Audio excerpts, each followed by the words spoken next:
Em nome do Pai, do Filho e do Espírito Santo. Amém. Meus queridos irmãos e irmãs, estamos no tempo do Advento e o Evangelho de hoje coloca bem de frente aquele que é o tema principal do Advento, a vinda de Nosso Senhor Jesus Cristo. São João Batista, que foi o precursor, aquele que preparou a vinda de Jesus, se viu diante de uma missão. Ele precisava, uma vez que ele apontou Jesus, que ele disse que Jesus era o Cordeiro de Deus que tira o pecado do mundo, ele precisava agora que os seus discípulos seguissem Jesus. Mas ainda havia discípulos que insistiam em ser discípulos de João e não de Jesus. João Batista colocou com toda a clareza: convém que Cristo cresça e que eu diminua. Convém que Ele cresça, eu devo diminuir. A humildade de João Batista de querer desaparecer para que o Cristo aparecesse é extraordinária. O Evangelho de hoje mostra um destes esforços de São João Batista de transmitir os seus discípulos para Cristo, de enviá-los para Jesus. O Evangelho inicia assim: naquele tempo, João convocou 2 de seus discípulos e mandou-os perguntar ao Senhor: és tu aquele que há de vir, ou devemos esperar outro?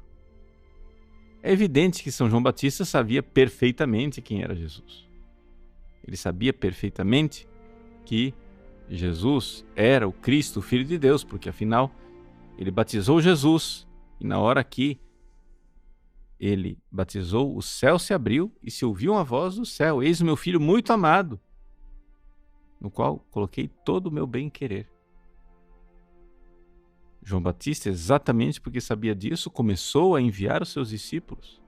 Quando Jesus passou, ele apontou para João e André: eis o Cordeiro de Deus.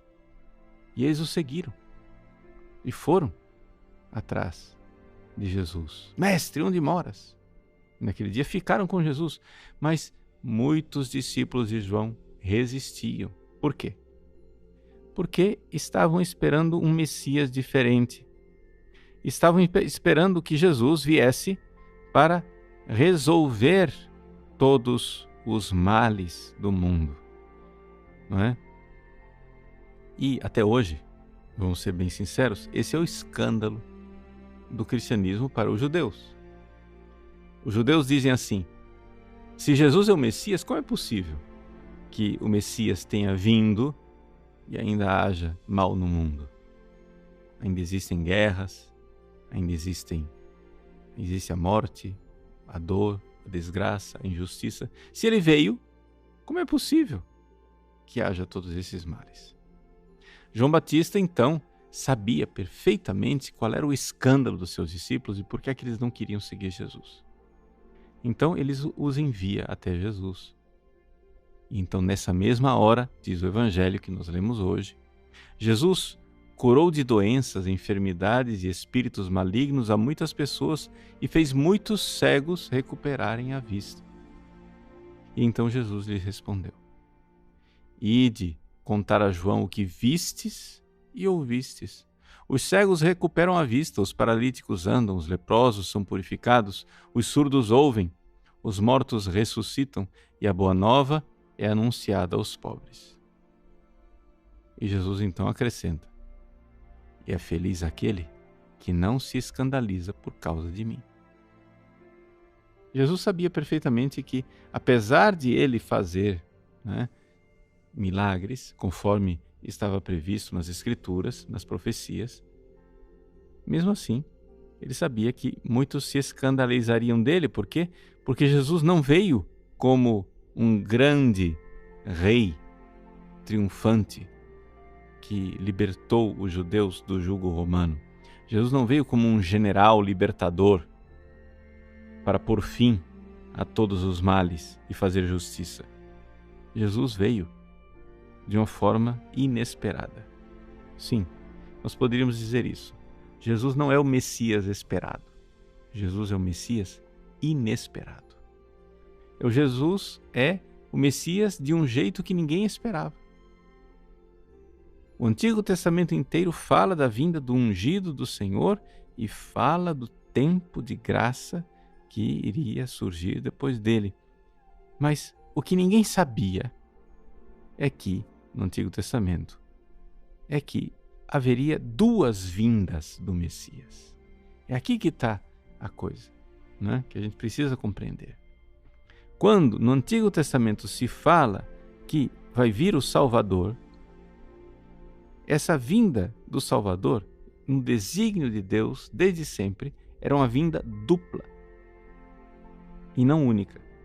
Uma vinda, primeiro, na humildade, em que ele viria como servo sofredor. Viria para carregar as nossas dores.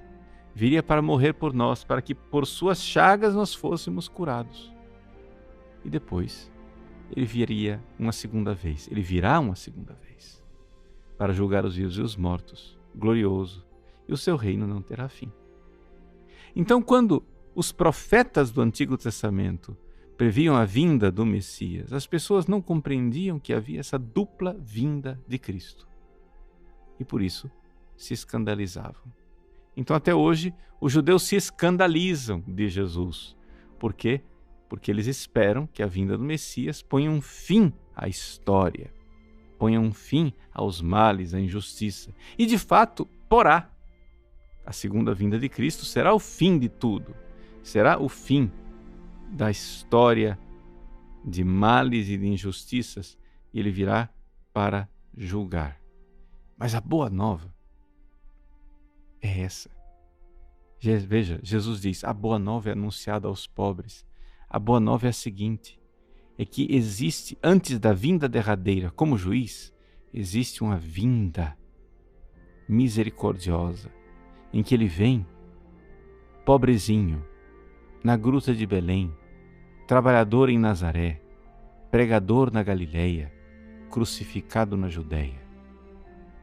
Ele vem para proclamar a boa nova da misericórdia.